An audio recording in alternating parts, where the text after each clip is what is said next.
Hello बच्चों, let's read the question. So the question over here says, where is squamous epithelium found? तो question में बोल रहे हैं कि स्क्वामस एपिथेलियम कहाँ पाया जाता है. इस क्वेश्चन का की कंसेप्ट क्या है? इस क्वेश्चन का की कंसेप्ट है स्क्वामस एपिथेलियम. Squamous epithelium. अब ये जो स्क्वामस एपिथेलियम है ये दो फॉर्म्स में प्रेजेंट हो सकता है. या तो स्क्वामस एपिथेलियम की एक ही लेयर प्रेजेंट है जिसको हम क्या कहते हैं, सिंपल स्क्वामस एपिथेलियम, या फिर स्क्वामस एपिथेलियम की लेयर्स प्रेजेंट है जिसको हम क्या कहते हैं, स्ट्रैटिफाइड स्क्वामस एपिथेलियम. सो स्क्वामस एपिथेलियम दो टाइप्स में हो सकता है. या तो it can be simple squamous epithelium,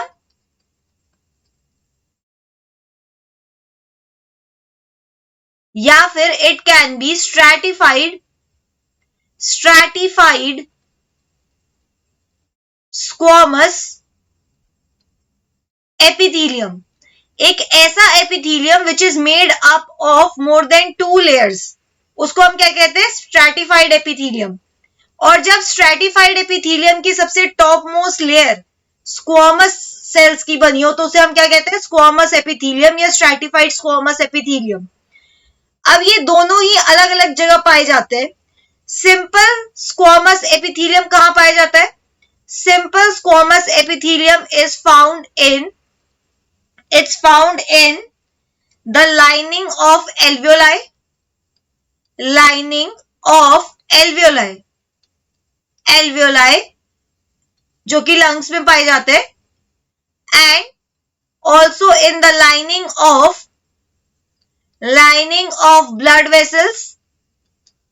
blood vessels, and they are also found in the lining of Bowman's capsule. Bowman's capsule कहां पाया जाता है? Bowman's capsule is found in kidney या किडनी के नेफ्रॉन में. So it is found in the lining of Bowman's capsule as well. अगर हम stratified squamous epithelium की बात करें तो stratified squamous epithelium is found in our skin.